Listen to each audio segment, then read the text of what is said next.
Welcome back to your home garage, and in this video we'll reveal day 13 of the Wera Advent Calendar.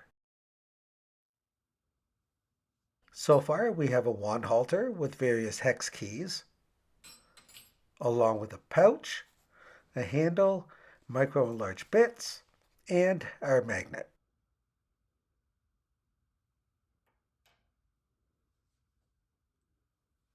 Now let's see what's behind number 13 as we move through the numbers 1 to 24, which represent the days in December before Christmas. And what we have is the universal handle with a swivel top for the microbits.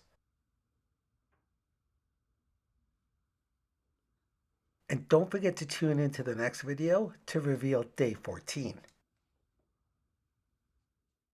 So make sure you help to keep this channel going by hitting that like button, sharing this video with a friend.